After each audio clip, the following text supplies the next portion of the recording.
Hey guys, in this video, I'm going to read aloud this article from the center. You can follow along with this article by opening up your current event reports 5.7, scroll down to the research box, and right under the article from the center, the very first link, that's the article that we're going to be reading out loud. As we read, we're going to be taking 3 or more bullet points worth of notes, and your bullet points should focus on positives of the vaccine passports, negatives of the vaccine passports, or any other focuses that this article might have that the other two didn't. So here we go. In this video, I'm going to read the article out loud and give you some hints on what you can write down for notes. COVID, US rules out federal vaccine passports. So looking for positive, negatives, or things that just weren't mentioned in the other two articles. The White House has ruled out introducing mandatory federal COVID-19 vaccination passports, saying citizens' privacy and rights should be protected. So we could go ahead and add this. This is something that could definitely be a pro, and it's something that the other articles didn't really focus on necessarily. The White House says it won't require vaccination passports on a federal level, trying to protect citizens' privacy and rights. Okay. Schemes to introduce such passports have been touted around the world as a way to enable safe circulation of people while fighting the pandemic. But critics say such documents could be discriminatory. The US said it did not and would not support a system that requires Americans to carry a credential.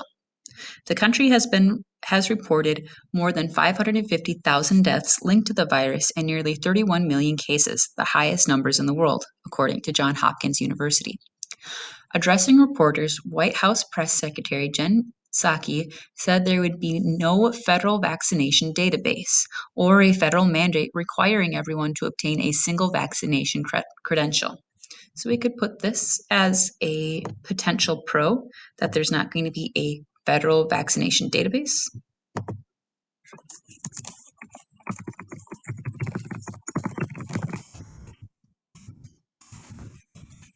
Also kind of addressing concerns over privacy and possible data breach. Okay. The government is not now, nor will be, supporting a system that requires Americans to carry a credential, she said. Our interest is very simple from the federal government, which is Americans' privacy and rights should be protected, and so that these systems are not used against people unfairly. Countries around the world are looking at the introduction of so-called vaccine passports, which would be used to show that a person has been inoculated against COVID-19 as a way of safely reopening mass gatherings and travel.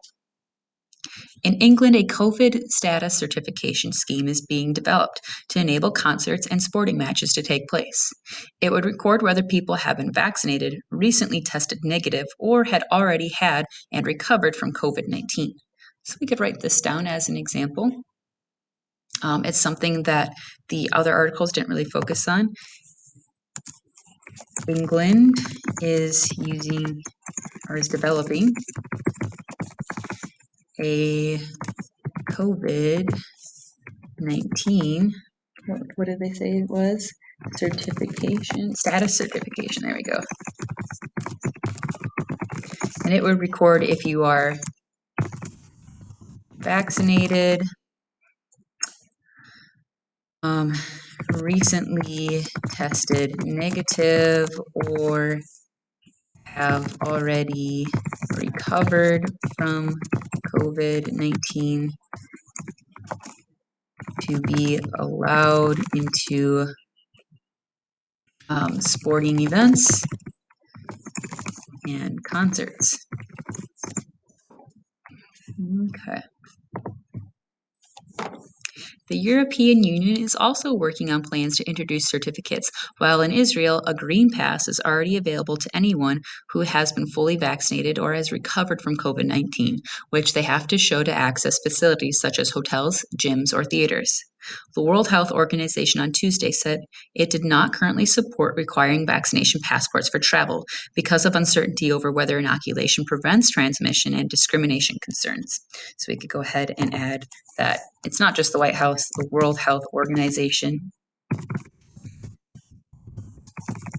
doesn't recommend using vaccination passports for travel. Too much unknown and possible discrimination. Meanwhile, U.S. President Joe Biden announced on Tuesday that he had brought forward to the 19th of April the date by which all American adults will be eligible for a COVID vaccine. We have to ramp up a whole of government approach that rallies the whole country and puts us on a war footing to truly beat this virus, he said.